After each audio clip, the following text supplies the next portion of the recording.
සුබ දවසක්. ඕස්ට්‍රේලියානු කාන්තාර ප්‍රදේශයේ තිබෙන සෝල්ට් ලේක් කරා ගමන් කළ නිරීක්ෂණ චාරිකාවත් රැගෙනයි අද අපි එන්නේ.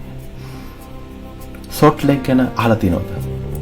සෝල්ට් ලේක් කියලා කියන්නේ ඝන වූ ලුණු වලින් පිරුණු විශාල විල්. අතිවිශාල සෝල්ට් විල් ජාලයේ විශාලම සෝල්ට් ලේක් එක තමයි ලේක් අය කියලා කියන්නේ. ලේක් අය වර්ග කිලෝමීටර 16000ක් පමණ විශාල. ඒ කියන්නේ ලංකාවෙන් 4න් 1ක් පමණ විශාල සෝල්ට් ලේක් එකක්. ලෝකයේ තවමත් මිනිස් ස්පර්ශයෙන් කිලිටු නොවූ ප්‍රදේශයක් තමයි මේ සෝල්ට් ලේක් තියෙන ප්‍රදේශය. සෝල්ට් ලේක් කියලා කියන්නේ නිකන් ලුණු නෙමෙයි. තාමත් මිනිසුන් අත ගහලා නැති දැවැන්ත ඛනිජ ආකාරයක්. ඊට අමතරව පෘථුවියේ ජීවයේ ආරම්භයේදී පහළ වූ විවිධ නීලහරිත ඇල්ගී සහ ස්වයංපෝෂී බැක්ටීරියාවන්ට සමාන ජානමය සමානකමක් තිබෙන නීලහරිත ඇල්ගී සහ බැක්ටීරියාවන් මෙම ප්‍රදේශයේ සෝල්ට් ලේක් අවට විවිධ පරිසර පද්ධතීන්ගෙන් සොයාගෙන තිබෙනවා. ඇතැම් සෝල්ට් ලේක් විවිධ වර්ණයන්ගෙන් අලංකාර වෙලා තියෙනවා. රෝස පාට, කහ පාට, දම් පාට, කොළ පාට ආදී වශයෙන්. සාමාන්‍යයෙන් ලුණු මත බැක්ටීරියාවන් වර්ධනය වන්නේ නැහැ. නමුත් ඊට අහිතකර පරිසර තත්ත්වයන් යටතේ වුවද වර්ධනය විය හැකි නිල් හරිත ඇල්ගී සහ බැක්ටීරියාවන් මෙම සෝල්ට් ලේක් වල වර්ධනය වන බව සොයාගෙන තිබෙනවා. මෙම විවිධ වර්ණයන් ලැබිලා තියෙන්නේ එම ස්වයංපෝෂී බැක්ටීරියාවන් විසින් නිෂ්පාදනය කරන විවිධ වර්ණක නිසා. ලෝකයේ මෙම ප්‍රදේශයටම ආවේනික සතුන් ශාක පමණක් නොවේ. විවිධ ආවේනික පරිසර පද්ධතීන් මෙම ප්‍රදේශයේ දක්නට ලැබෙනවා. 2021 වසරේදී COVID-19 නිසා ලෝක වෙළඳ පොලේ රසායනික පොහොරවල මිල විශාල වශයෙන් වැඩි වුණ කාලයේ විද්‍යාඥයන් විසින් සොයාගත්තා මේ සෝල්ට් ලේක් ආශ්‍රිතව ෆොස්ෆේට්, පොටෑෂ්, සල්ෆේට් සහ විවිධ මයිනර් එලිමන්ට් සහිත පොහොර ලෙස පරිවර්තනය කළ හැකි ලවණ සහ සංයෝග විශාල වශයෙන් තිබෙන බව. ඉතින් ඒ දිනවල බටහිර ඕස්ට්‍රේලියාවේ සෝල්ට් ලේක් ආශ්‍රිතව ආරම්භ කරන ලද නව පොහොර විකල්ප ඕස්ට්‍රේලියාව පුරා ඉතා සාර්ථකව අස්වැන්න ලබා ගැනීම සඳහා දැනට යොදා ගනිමින් පවතිනවා. ඊට අමතරව මේ ප්‍රදේශය අහසින් 83%ක ප්‍රමාණයක් එකවර නිරීක්ෂණය කළ හැකි ප්‍රදේශයක්. විශ්වයේ තිබෙන තාරකා සහ ක්ෂීරපට මිලියන ගණනක් නිරීක්ෂණය කළ හැකි ප්‍රදේශයක් නිසා එම ප්‍රදේශ ආශ්‍රිතව අභ්‍යවකාශ විද්‍යාඥයන් විසින් හසුරුවන විශාල දුරක්ෂ ජාලයක් මෙම ප්‍රදේශය ආශ්‍රිතව පිහිටා තිබෙනවා. ඕස්ට්‍රේලියාව විසින් 1969 11 වෙනි මාසේ 19 දින අභ්‍යවකාශ ගත කරන ලද පළමුවන සැටලයිට් එක ගුවන්ගත කළ ස්ථානයත් අපට මේ අසලින් බලා ගන්නට පුළුවන් වෙනවා. අපි සවුත් ඕස්ට්‍රේලියා වල කුබපෙඩි සිට ගමන පටන් ගන්නකොට වෙලාව උදේ 5:30යි. සෝල්ට් ලේක් ජාලයේ විශාලම සෝල්ට් ලේක් එක වන ලේක් අය සෝල්ට් ලේක් එකට යන්න නම් පැය 5ක්වත් ගත වෙනවා. කොහොමද අපි අද යන්නේ එම විල් ජාලයේ ආසන්නයේම තියෙන සෝල්ට් ලේක් එක වන හාට් ලේක් වෙතයි. කුබපෙඩි සිට ලේක් හාට් කරා යාමට කිලෝමීටර් 280ක් ගත කිරීමට සිදු වෙනවා. ඒ කියන්නේ පැය 3ක් පමණ. ඒ අතරමැද අපි දකින තවත් සුවිශේෂී භූමි ලක්ෂණ තිබෙන ප්‍රදේශයනුත් බලාගෙන අපි දැන් ගමන ආරම්භ කරන්නයි සැරසෙන්නේ. ඉතින් මෙම ගමන ආරම්භයේ ටික දුරක් යනකොට අපට අවස්ථාව ලැබුණා කාන්තාරයේ ඈත සිටිජෙන් හිරු උදා වෙනවා බලන්නට. ශ්‍රී ලංකාවේ ශ්‍රීපාද කන්ද මුදුනේදී අපි දකින හිරු උදාව ඒ අයුරින්ම අපට මෙහිදී දක්නට ලැබෙනවා. හිරු දෙවියන් දෙපාරක් ස්නානය කොට අහසට වැඩම කිරීමට සූදානම් වන අවස්ථාව දැක බලා ගැනීමට අපට වාසනාව ලැබුණා.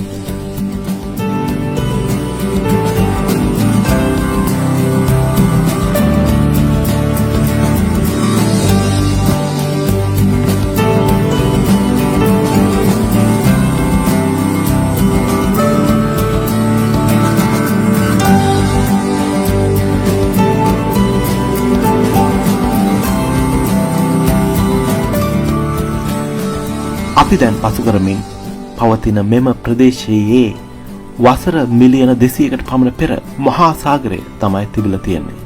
නිරන්තරයෙන් ඉතා සෙමින් පෘථිවි තලයේ සිදුවන ටෙක්ටොනික් ප්ලේට් වල චලනයන් නිසා තමයි මෙසේ කාලය සමග මුහුද තිබෙන ප්‍රදේශයේ ගොඩබිම තිබෙන ප්‍රදේශයේ මුහුදත් වශයෙන් පරිවර්තනය විය හැකියි.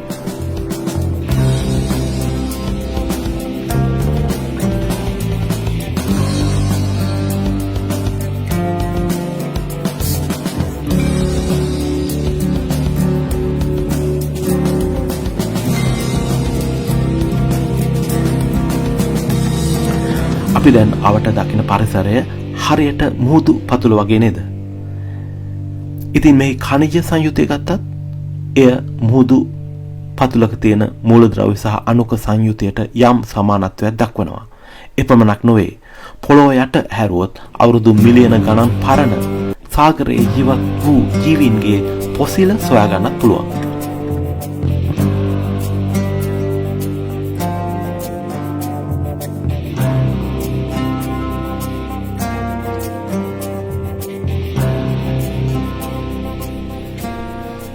අපි අලි වැට දැකලා තිබුණාට බලු වැට දැකලා නැහනේ. මේ පේන්නේ බලු වැට. මේ බලු වැට හදලා තියෙන්නේ 1946. මේ බලු වැට කිලෝමීටර් 2250ක් දිගයි. ඒ කියන්නේ ලංකාවේ දිග වගේ 3 ගුණයකටත් වැඩි. ඉතින් මේ බලු වැට හදලා තියෙන්නේ කැලෑ බල්ලන්ගෙන් ගොවිපළවල සිටින බැටළුවන් ආරක්ෂා කර ගැනීමට.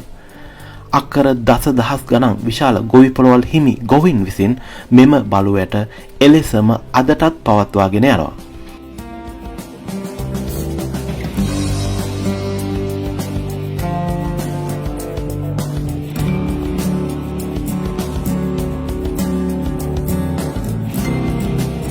තව ටිකක් ඉස්සරහට යනකොට අපට පුළුවන් වුණා රොකට් එකක් නැතිව සඳ මත පා තබන්නට. මේ ප්‍රදේශයට කියන්නේ මූන් ප්ලේන්. පේනතෙක් මානෙම මෙන්න මේ වගේ. හරියට දැනෙන්නේ අපි සඳ මතු පිට ඉන්නවා වගේ. වර්ග කිලෝමීටර් 1500ක් පමණ විශාල මෙම ප්‍රදේශය ලෝකයේ සිනමා නිර්මාණවලදී සඳ මතු පිට සහ වෙනස් ග්‍රහලෝකවල මතු පිට දර්ශන ලෙස කැමරාකරණයට ලක් වෙලා තිබෙනවා.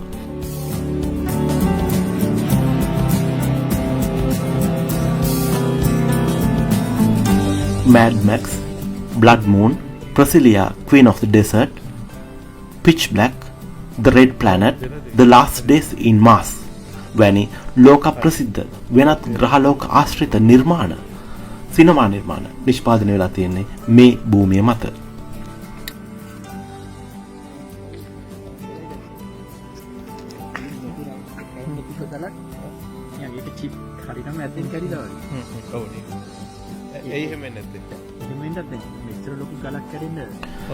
මේ ඔබ දකින්නේ එවැනි චිත්‍රපටයකට සාදන ලද අතහැර දමා ගිය පිටසක්වල ජීවීන් පැමිණි අභ්‍යවකාශ යානයක්.